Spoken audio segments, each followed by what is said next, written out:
Sino kaya itong isang aktres na napapabalitang buntis na nga daw?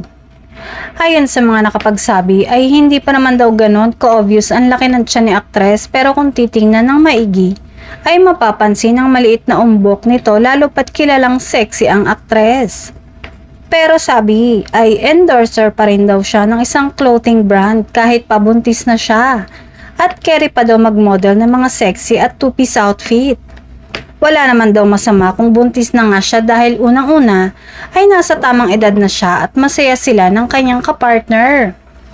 Samantala, katatapos nga lang ng ginagawang proyekto ng aktres at ipapalabas din ito ngayong taon.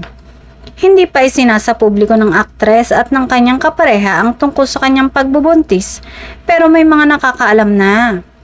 Masaya naman ang pamilya ng aktres at mga taong malalapit sa kanila ng kanyang partner sa balitang yon.